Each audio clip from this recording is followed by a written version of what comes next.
What seems obvious one moment isn't so the next.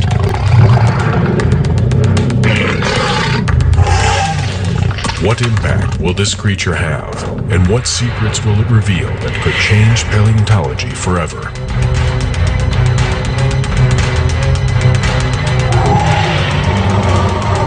Follow the adventure of one of the most remarkable scientific finds of the last century. Follow us on the trail of the mystery dinosaur.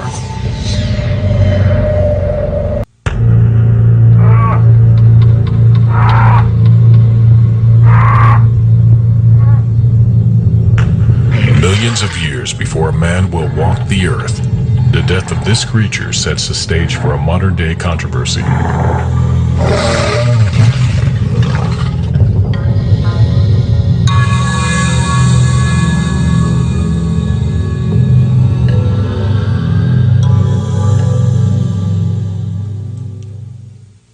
In the rugged, fossil-rich terrain of the Hell Creek Formation, a team of mostly amateur paleontologists who have never been in the field before are nearly out of time. It is the last day of their 2-week expedition, and they have little to show for their efforts. But luck is on their side when 2 members of the group find several toe bones and lower extremities from a carnivorous dinosaur. Well, right now, all that we really know about it is that it's a meat-eating dinosaur, a theropod. From the build of the bones, we believe it's something lightly built, something that was probably a pretty fast runner. But we really don't know beyond that what kind of meat-eating dinosaur that we're dealing with. At first, the team believes they may have found a Tyrannosaurus rex, but the slightness of the bones baffles them. Basically, what we're doing is winterizing this site, getting the bones ready.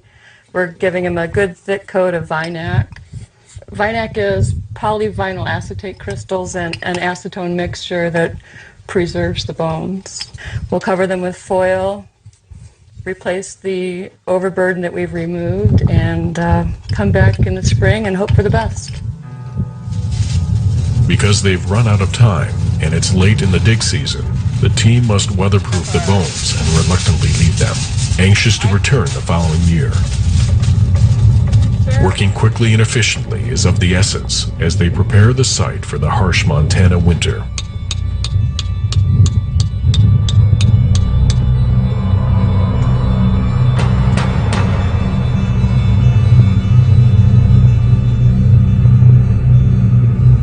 Today, the conditions in southeastern Montana are barren and inhospitable, but it was not always this way.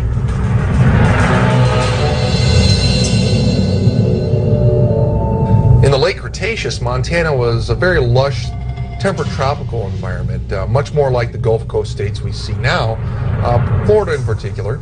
There were ferns and cycads and sequoias and some other primitive plants. We also see fossil crocodiles, fossil turtles, fossil rays and skates, so things that you don't see now and things that we can see by interpreting the fossil record.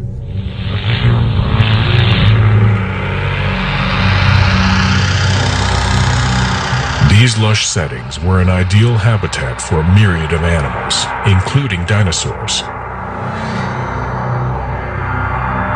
But it wouldn't last. In May 2002, the crew returns to excavate the skeleton. Paleontology has a rich history of amateurs finding important fossils, and this was no exception.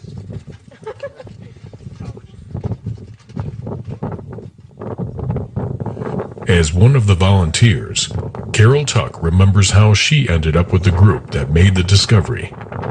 My husband decided we were going on the dig out to Montana, and I wasn't opposed to it, but it wasn't my kind of trip. I was a little leery about, what it was going to be like. It ended up being really a lot of fun, and it was an interesting group of people. The team includes an assortment of participants from varied backgrounds, each hoping to gain hands-on experience working in the field. These volunteers are equipped with curiosity and enthusiasm, though most with no expertise in science. Their goal is to find a significant fossil to take back to their museum.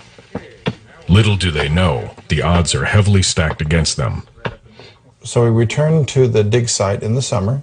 I had 12 volunteers with me who had never dug for dinosaur bones before. We spent 3 solid weeks using picks and shovels, working our way down through 12 feet of overburden to the bone-bearing layer.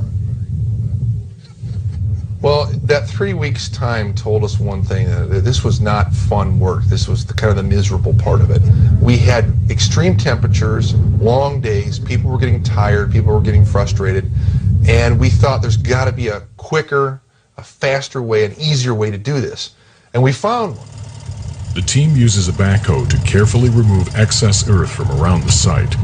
Now they have a clear path to where the bones are buried. Once we got it there, things really quickened. I mean, we were able to get down to the bone layer, we were able to see what we had, and start working with picks and awls and really trying to figure out how much of this animal we had, because that was the million-dollar question. As they continue to remove earth from around the skeleton, they believe they may have found something fairly complete, though they are cautiously optimistic. So we got down to the bone-bearing layer, and things were looking pretty good for us at that point. We had a lot of bones. It looked like we had most of a dinosaur skeleton preserved at the site, but we weren't sure what kind of dinosaur this was, what kind of skeleton we had. Mike had yet to realize what an exceptional find he and his team had made, and that it would be a long time before he or anyone else could positively identify the creature they had uncovered.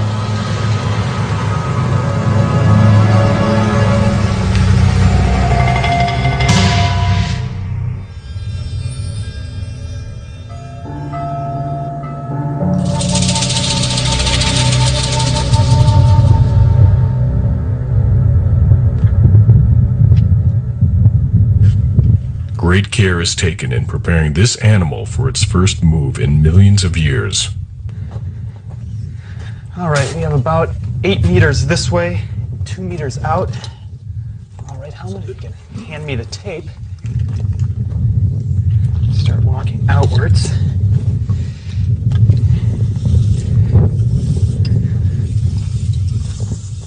The uncovered bones are treated using a method that has changed little over the past century.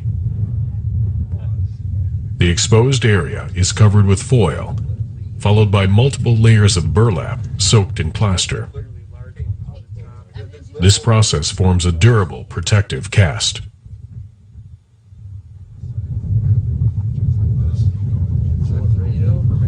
Wood framing is then added to make transportation in this remote region possible. While some of the bones, including vertebrae, the lower right jaw, and several foot bones, are jacketed and transported separately, most of the remains of the dinosaur are contained in a 4,000-pound chunk of rock called the pod.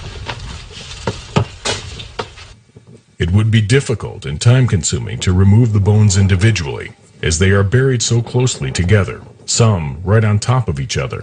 The decision is made to remove as much of the specimen as possible in this one large piece to avoid damaging the skeleton. Eventually, the pod makes its way to a flatbed and then a moving truck en route to its new home. We gave the specimen a field identification or field name of Nanotyrannusolensis, a very rare and controversial dinosaur. We based this field identification on similarities we saw in the tooth shape and tooth structure, as well as skull bones that were similar to this Nanotyrannus, this so-called pygmy tyrant. This is one of the rarest dinosaurs ever found. The team has hit the jackpot, or so it seems. This animal could very well be the elusive Nanotyrannus, or it could be something equally as rare, a juvenile T-Rex. Now the journey for both the dinosaur and the crew who found it is about to take some unexpected turns. This is Rockford, Illinois, located on the Rock River 90 miles west of Chicago. Since 1941, the Burpee Museum of Natural History has remained a cultural focal point in this community. As the museum prepares for its arrival, Rockford welcomes and embraces this exciting dinosaur, now known as Jane, named for a museum benefactor. This is Rockford's dinosaur. Rockford people found it. Well, Rockford's never seen anything like Jane before, and I think what Jane has done for Rockford is help give this community a little bit of faith in itself. Suddenly, this modest museum becomes a destination for paleontologists and dinosaur enthusiasts from around the world. Oh, you wouldn't believe how excited I was when I saw these bones. And this is one of the top specimens of a carnivorous dinosaur to come out of the late Cretaceous. Amidst the fanfare, a long-standing controversy is reignited. Is this a Nanotyrannus or a juvenile T-Rex?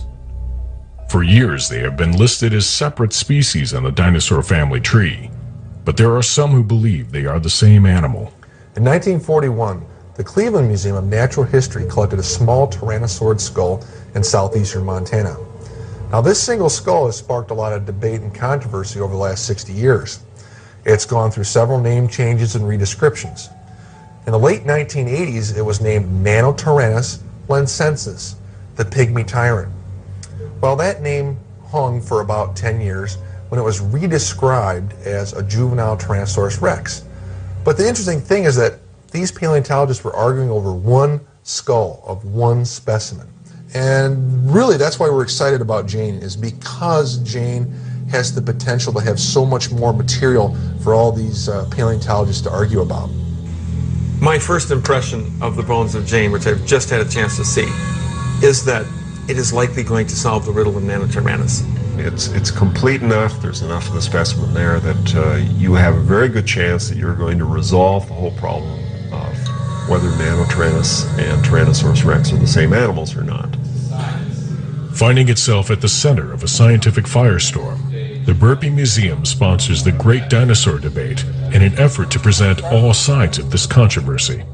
To great, big, thick crunchers. This would have to happen, correct? All right. Reduced tooth count and great fat teeth. I've been writing up the morphology of Tyrannosaur teeth, and teeth are so labor intensive that I have no problem saying that I hate teeth. I'd rather have a skull. Why is this the first Nanotyrannus skeleton that's been found? Because Nanotyrannus is a smaller dinosaur. Smaller dinosaurs there's a preservation bias in the Hell Creek. Sedimentation was not very rapid in the areas where we collect. Therefore, not very many fossils get preserved. If you're something as big as a T-Rex, it takes a really big flood to wash your bones away. Dinosaurs go through changes that are astonishing compared to living mammals or living birds. And an adult T-Rex is a 6-ton animal, and yet it came out of an egg that's not much bigger than this. Very little is known about dinosaur ontogeny, a term that describes the changes in body form that occur with growth. This is especially vague with regard to the Nanotyrannus juvenile T-Rex controversy, because in either case, Jane is the only skeleton ever found. The similarities between Jane and the Cleveland skull may be related to growth, and they may still both be juvenile T-Rex. Even though most of the bones haven't been exposed yet, this skeleton has already posed many questions. With Jane's identity in doubt, it becomes obvious that it's time to take a closer look at all the evidence at hand. Whatever lies within the pod is ready to emerge.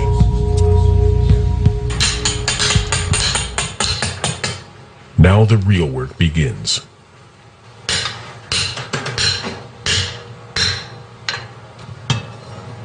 The plaster jacket is opened, and the team carefully sifts through the Montana sand and rock called Matrix. It's trending down. I think we'll just be at the surface of it, looks like. Because I don't see any bone. Yeah, I don't see any bone there either. There you are. There it is. And it's not going up there. Yeah, it is a little bit. The question remains, will the evidence within the pod reveal Jane's identity, and in doing so, solve one of the oldest mysteries in paleontology?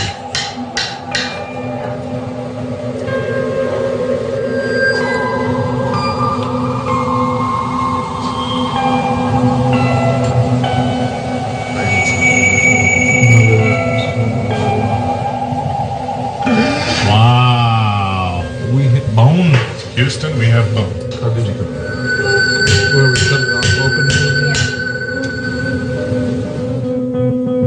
Like CSI for the Ancients, the team uses good old-fashioned detective work to process the voluminous evidence before them. While painstaking, this approach will take them one step closer to solving this mystery. Who knows what happened to the top of it? It's right here. I'm just going to set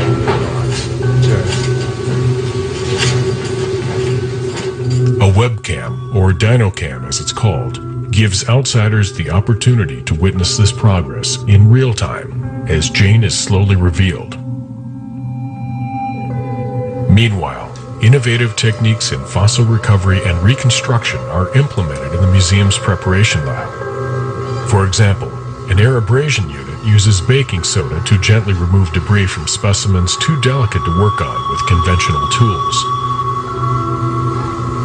That could be Each bone seems to have a story, or is part of a greater one. Wrong, but doesn't it seem a little bit long proportionally to be a finger bone to a Tyrannosaurus Rex? If that's Jane's finger bone, she had very long fingers.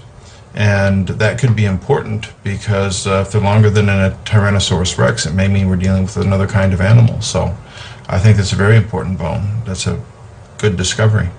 So would you care if I gave Seeking Dr. expert Curry or Dr. advice, Blocker they learn that this finger bone is actually a toe bone. So these are the kind of things that sometimes happen in paleontology, and we're only human. Because of the importance and rarity of Jane's skeleton, a special set of two-part molds are created. First, a clay base is built around each of the most important bones. Silicone rubber is poured to make the mold. This liquid gets into every crack and crevice, and when set, becomes an exact replica. Hard plastic casts are then made. Burrs and edges are cleaned so that the reproduction can be handled and studied in place of the actual specimen. These will be sent to scientists all over the world.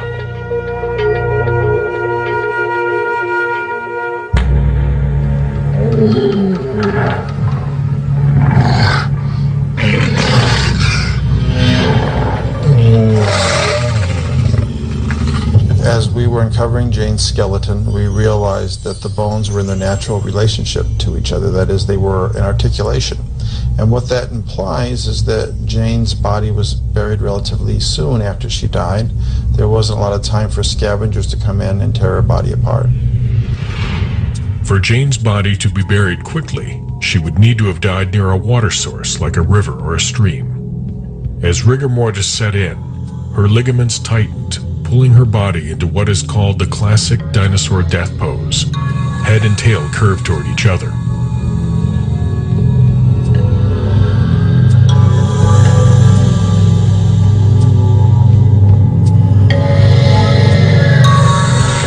Soon afterwards, rain flooded the water source, which washed sediment over Jane's dead body and protected it from scavengers.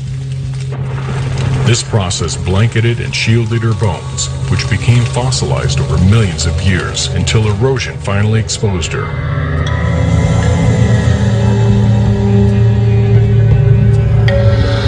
Jane was preserved in the Hell Creek Formation, which is a good thing because we have some of the most superb preservation in any dinosaur fossil in Jane's bones.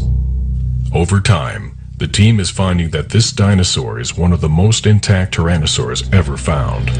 With only minor bones missing from the ribs, tail, and lower extremities, she is nearly complete. One aspect of her identity, her gender, is something that science is unable to determine at this time, though theories exist. Back at the dig site, more information is being uncovered about this dinosaur and the environment in which she lived. What I'm doing here is I'm uncovering a plant layer, how old the Jane site is. So between the pollen and the leaves, we can actually reconstruct the environment in which Jane lived.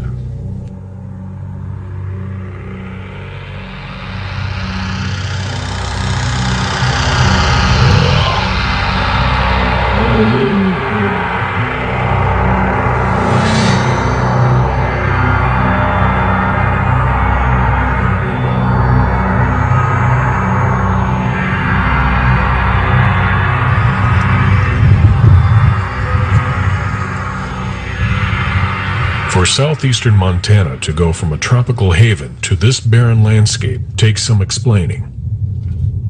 Kirk Johnson of the Denver Museum of Nature and Science describes where Jane lived and why the world she inhabited changed forever. The KT boundary is an abbreviation for the Cretaceous-Tertiary boundary. It's that point in time when the Cretaceous period ended and the Tertiary period began. It happened 65.51 million years ago.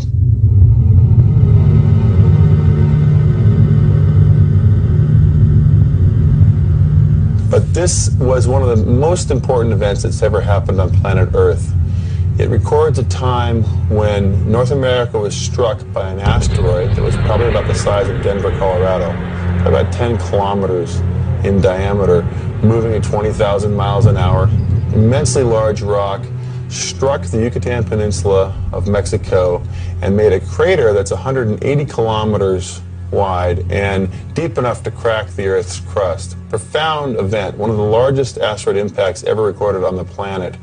And this event appeared to have a major effect in the world's plants and animals.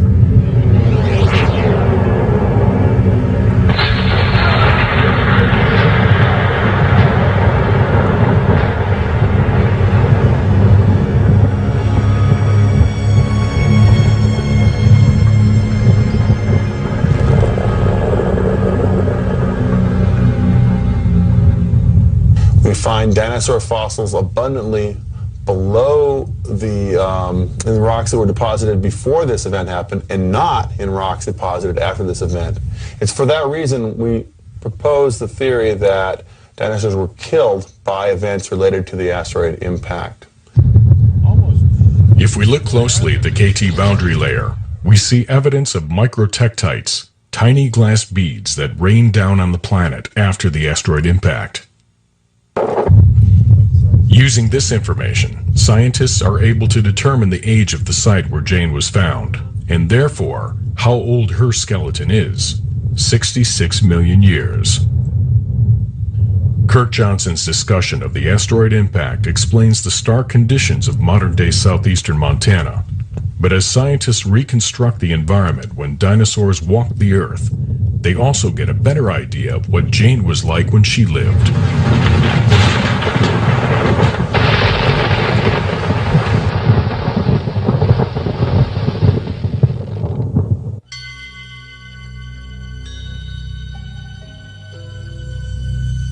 Evidence suggests Jane was a ferocious predatory animal.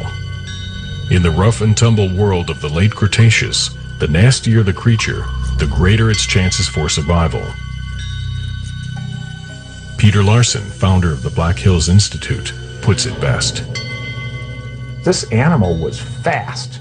Unlike an ostrich, this animal also had big teeth. So this animal was something that if you saw it coming, you'd run away, and you wouldn't make it. It would catch you, and it would kill you, and it would eat you.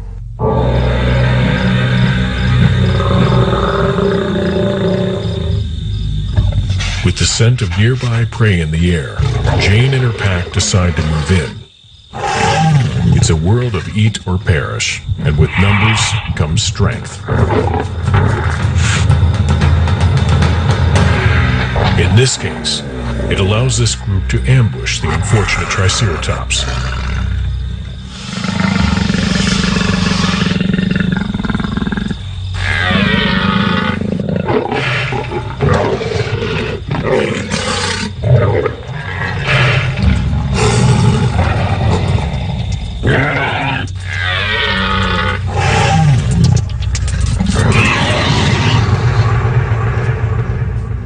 At the Indianapolis Children's Museum, the remains of a Triceratops may give us a glimpse as to how Jane hunted.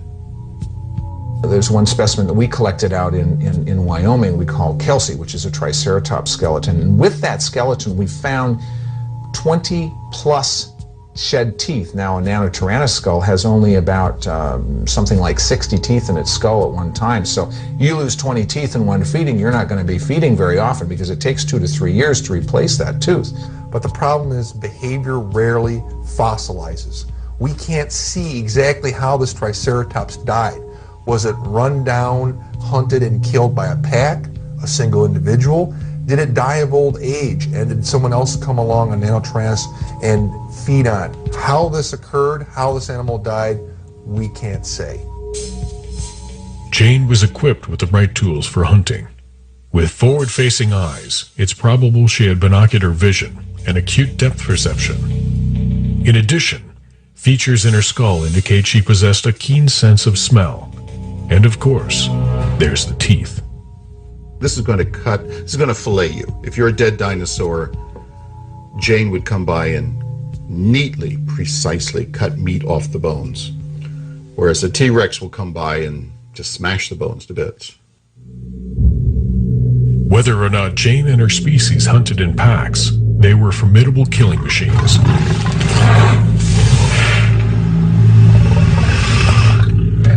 As in most predatory groups, there is dominance hierarchy, or a pecking order, when it comes to feeding.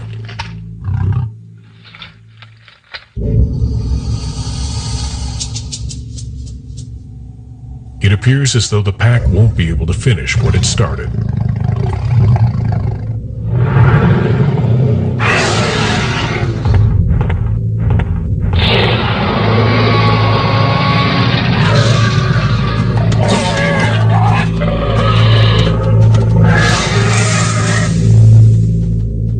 These guys could clamp on, hold on to their victims, and pull and tear to rip out chunks of meat.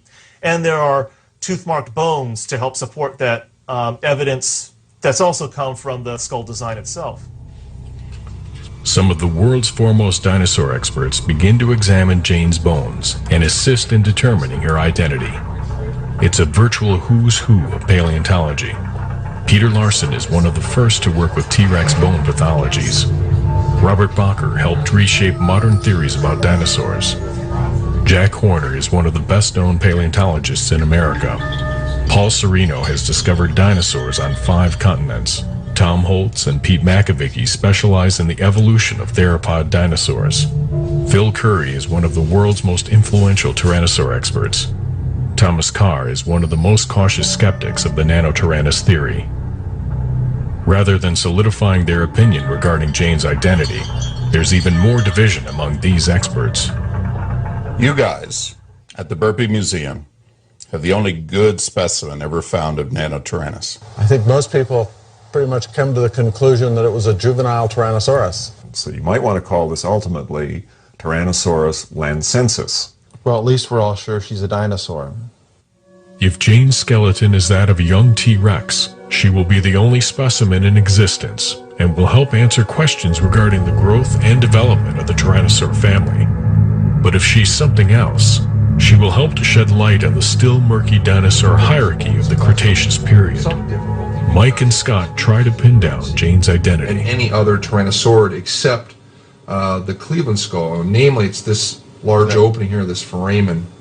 And the only other place I've ever seen it is on this Cleveland skull here. You can see right there the hole is almost an identical spot. I know people have thought that might be some kind of a bite mark, but obviously Jane has it too. And it's not a bite mark in Jane, not from the way it looks to me anyway. But well, you know, that's one of the things that they first talked about was that it could be a pathology. And I think I agree with you that there's just no way, the chance of both of these being a pathology in the same spot is very, very unlikely. The scapular blade, the shoulder blade that extends up the back, again, immediately, it didn't look anything like a Tyrannosaurus Rex. It was much broader. So for us to go from 17 teeth in the lower jaw of this animal to an adult-sized Tyrannosaurus Rex, which only has 13 teeth or less in the jaw, doesn't make sense to me. We know this is T-Rex. What is this?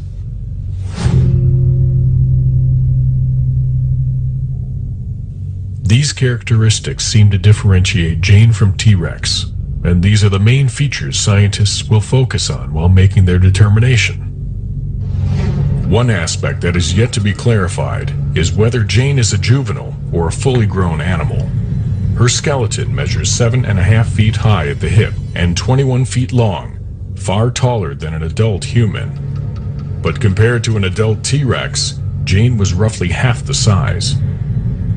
In Jane, we see some fusion in some of her bones, which initially would lead us to believe that she was an adult animal. But then as we started to prepare her more and look at more of these bones, we realized that there was a lot of bones that were not fused, which may indicate that she's a juvenile. When Nanotyrannus was first named, they said that they CAT scanned it and it looked like it was all fused together. Well, it's all together, but it's not fused together. In fact, our biggest tyrannosaurs fall apart. I mean, they're not fused together either. An important development unfolds. Greg Erickson, a noted paleobiologist at Florida State University, conducts a groundbreaking tyrannosaur bone growth experiment, the results of which may have a large impact on determining Jane's identity. So what we do is we utilize growth rings that we find in the skeletons of dinosaurs. These animals, very much like living reptiles today, laid down annual growth lines in their skeletons. In other words, their growth slowed down for part of the year. And this left a distinctive mark in their skeletons. It's very much like counting tree rings is the way it works. You can count up those rings and figure out how old an animal was at the time of death, just as you can do the same with a tree. So what we do is we actually literally select bones from these animals and cut them open, and we count up those growth lines. But it's not such a simple process of just looking at them. The rings are actually microscopic, and so what we do is we'll cut a bone open, and we'll take another cut out of it, make a slice, place that on a glass microscope slide. Then we'll sand and polish that down to a very thin level so we can see light through it. And then we'll put it on a microscope, and through the microscope we can actually push light through the specimen, and then we can actually see the growth lines, and then we count them up. And the total count, of course, gives the total age of the animal at the time of death. Jane was 11 or 12 years of age at the time of her death. If we look at the size of Jane relative to that age, this animal plots right on the Tyrannosaurus rex growth curve. Now, that doesn't necessarily mean that Jane was a Tyrannosaurus rex. It just means it's consistent with its developmental size with Tyrannosaurus rex. According to Dr. Erickson's research, Jane is a juvenile. This means that if Jane and the Cleveland skull are the same animal, Nanotyrannus is not the adult species it was originally described as. At 11 or 12 years old, Jane is still growing at the time of her death. Does this make her a juvenile T-Rex? Or do her bones tell us she's a different kind of animal altogether? The time has come to get some answers. Through research and data, the scientists have constructed a fairly good impression of how Jane lived. But if she was a juvenile, what caused her to die so young? Citing a formation on one of Jane's toe bones, there is speculation an injury occurred that seriously altered the course of her life.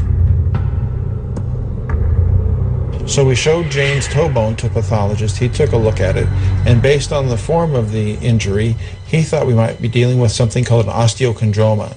And one of the ways that would form is if a ligament or a tendon pulled away from the bone, taking a small bit of the surface with it, then you would have this weird lump grow in response to that. When that injury occurred, the tendon pulling away from the bone would have been very painful to Jane.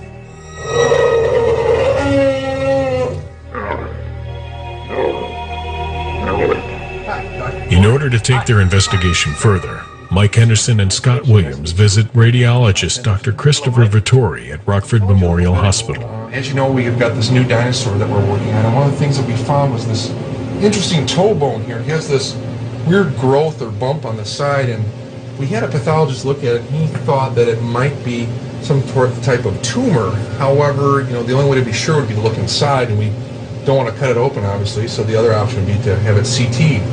This certainly could be a bone tumor, especially based on its external characteristics. Why don't we take a look at the inside and see if that also supports a bone tumor diagnosis? We use a CT scanner and take a look inside. We just put the bone on the table for the CT scanner, and it moves slowly into the hole in the center called the gantry.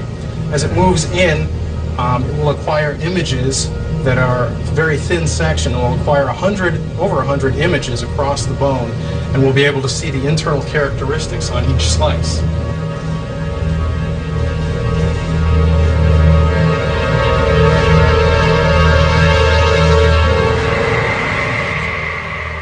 Yes, this is one of the representative slices through the bump on the bone.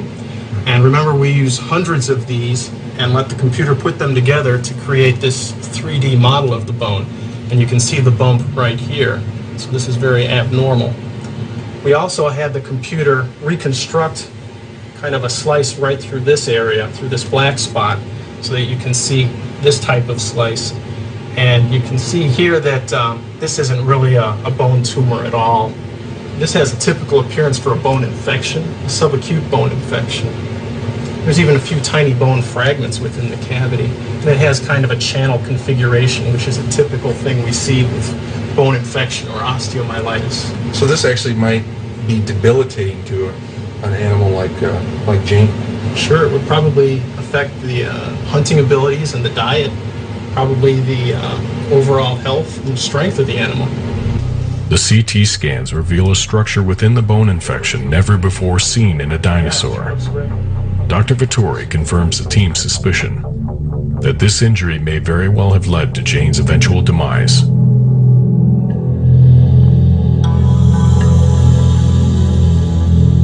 In February 2005, Jane's reconstructed skull is unveiled to the public at the Burpee Museum's annual PaleoFest. From this skull, a life-size bust of Jane is commissioned. Tyler Keeler applies a combination of science and art, as well as techniques he uses as preparator and paleoartist in Paul Sereno's lab at the University of Chicago.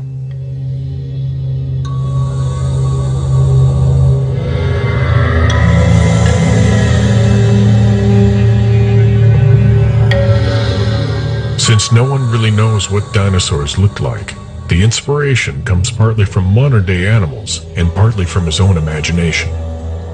Did dinosaurs have lips? What was their skin like? What kinds of markings and colors did they exhibit? For the time being, we can only guess. The construction of Jane's head finally enables us to look this creature in the face, while still uncertain of her true identity.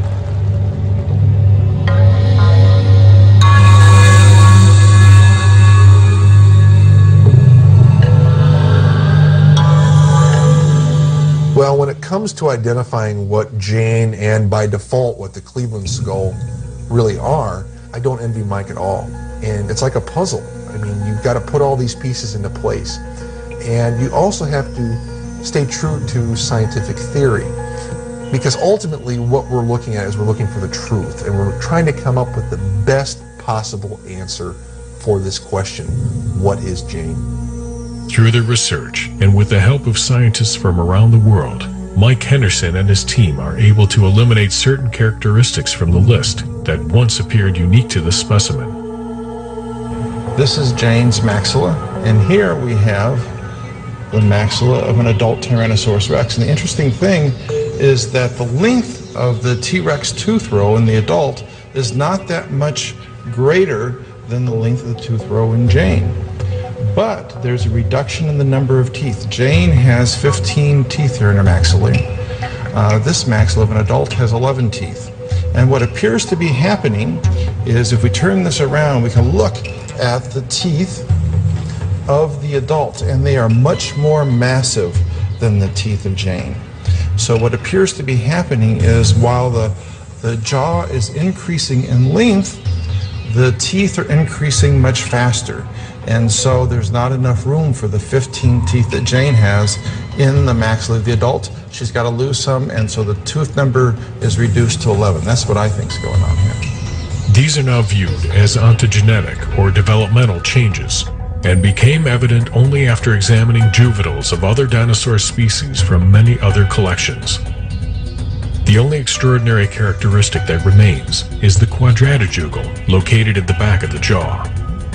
It is distinctive in Jane and the Cleveland skull alone, and has not been seen on any other dinosaur.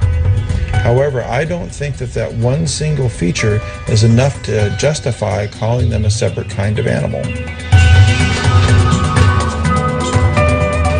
In June of 2005, after 2 years and more than 10,000 hours of preparation and research, the moment of truth arrives. Jane's permanent exhibit, Diary of a Dinosaur, officially opens at the Burpee Museum, and Mike Henderson identifies Jane as a juvenile Tyrannosaurus rex. As expected, this declaration is not universally accepted. Even though everybody was sure when Jane was found that, okay, this is going to end the debate, it didn't. I think that, now we need a few more specimens before people are going to really understand what's going on with this dinosaur. I'm still convinced that Nanotyrannus is a valid genus, and in a way, I guess it's okay, because the longer that debate continues, the more we're going to learn about this really, really interesting fossil.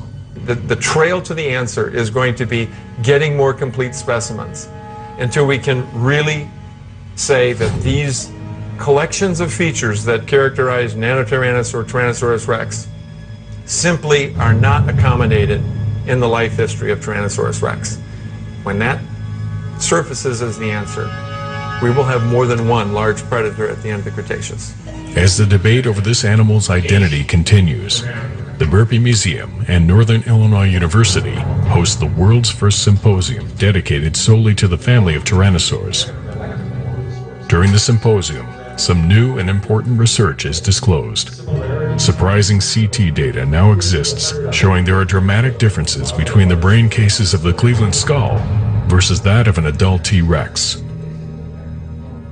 Well, we went in when we started our CAT scan project on the Cleveland skull, expecting to sort of support the current notion that this animal, the Cleveland skull, and by extension Jane, were juveniles, young animals of the species Tyrannosaurus rex. And what we found was that some fairly profound differences between the Cleveland skull and not just Tyrannosaurus rex, but even other Tyrannosaurus species, suggesting that this animal was more distinct than we had thought. And from our standpoint, it's very difficult for us to sort of accept that the differences that we see could somehow change through growth into what we see in Tyrannosaurus. It's almost too much change for us to expect. According to Dr. Whitmer, Jane cannot be a T-Rex after all. This startling data sends ripples through the scientific community. I was relatively secure that Nanotyrannus was just a juvenile T-Rex.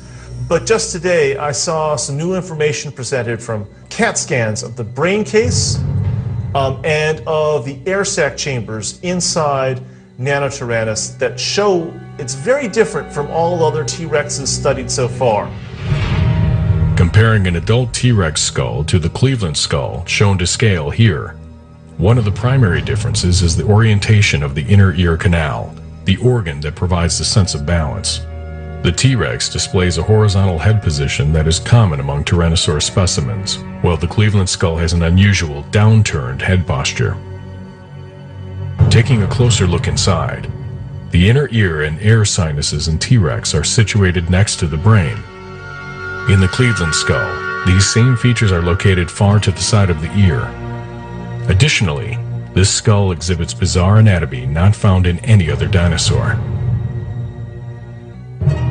Just when scientists are convinced Jane is one animal, evidence surfaces that may once again steer them in another direction. As far as what Jane is, I have to say I really don't care. That was settled 66 million years ago when she hatched out of an egg in southern Montana. My job is to look at the evidence of her bones, try to decipher what they're trying to tell me. Does the evidence indicate that she's a juvenile Tyrannosaurus rex or a different sort of animal altogether? In a debate as volatile as this, questions remain. Is there ever really a definitive answer in science?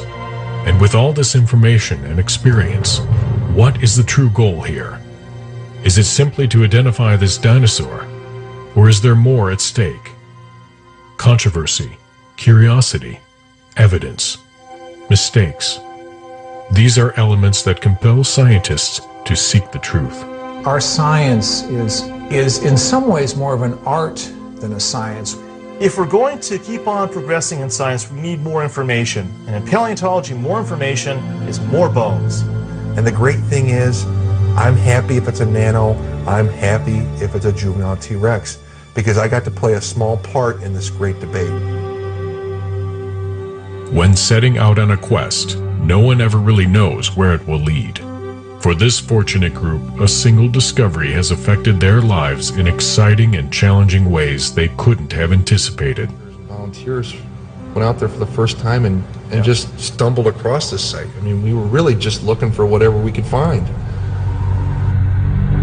It appears the controversy is not over, and this mystery dinosaur, while named by some, remains an enigma. Whether she is a T-Rex, a Nanotyrannus, or another species, her contribution